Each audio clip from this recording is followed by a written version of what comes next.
Bonjour à tous. Dans ce tuto, nous allons parler des propriétés CSS liées aux polices. Il existe plusieurs propriétés CSS liées aux polices. Nous allons voir les essentiels.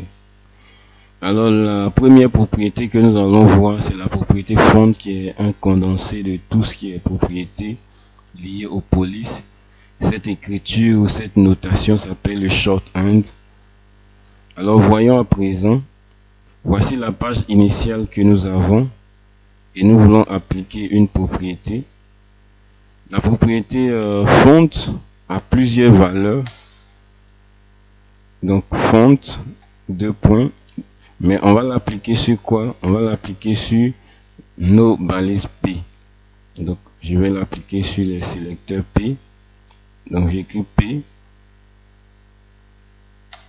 Ensuite font.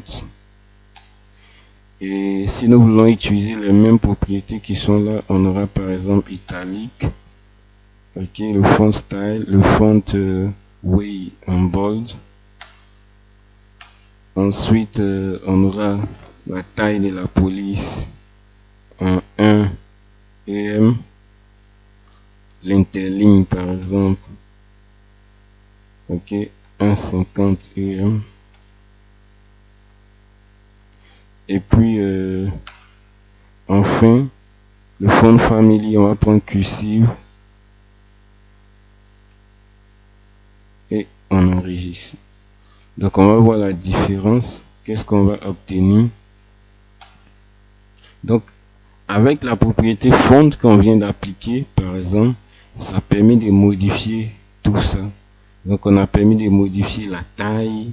Si je mets 2 EM, on verra qu'il y aura une autre modification. Donc, on a pu l'appliquer en une seule fois, en utilisant, bien sûr, la notation en shorthand. Ok? Donc, ça, c'est la propriété font. Je vais le commenter. Ok? Donc, on n'aura plus de CSS appliqué à ce test. Ok? Ensuite, la propriété que nous allons voir, c'est bien sûr font family, qui va nous permettre de faire quoi? De modifier la police d'un élément HTML. Donc, il y a plusieurs éléments de base. On a dit, il y avait cursive, il y avait serif, il y avait sans serif. Ok? Donc, on va lui permettre de pouvoir, par exemple, donner la police que nous souhaitons en utilisant la propriété font family, tout simplement. Donc, P. Si j'utilise la propriété font family, donc font-family, je vais lui donner comme valeur. Ici, il y a plusieurs valeurs, comme je l'ai dit. Il y a les valeurs par défaut.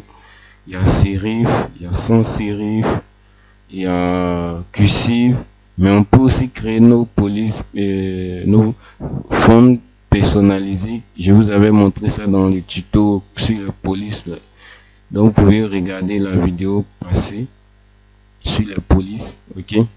Donc ici, par exemple, je vais utiliser encore cursive pour qu'on voie la différence. Donc point virgule.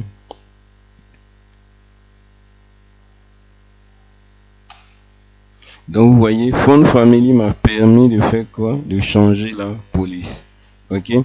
Je peux aussi lui appliquer une propriété particulière qui est la propriété inherit. Ok. Donc la propriété inherit, ça va lui permettre de lui dire prends en fait la même police que les parents. Donc c'est pour pouvoir lui permettre d'hériter la police de ses parents. Si c'est une imbrication, il va utiliser la même police que ses parents. Ok, je me permets de vous expliquer en même temps au niveau de font. Ici, on peut lui donner comme valeur initiale. Initiale, pourquoi? Pour permettre de neutraliser tout ce qui est police lié aux parents. Donc, s'il devait hériter, il va en fait, il ne va plus hériter, mais il va prendre sa propre valeur par défaut. Donc, il y a la valeur initiale, il y a la valeur inherit. Donc, inherit, c'est l'héritage. Initial, c'est une valeur par défaut. Il permet de neutraliser tout ce qui est héritage. Donc, vous aurez compris la propriété font family, son rôle, ok, c'est de modifier la police. D'accord?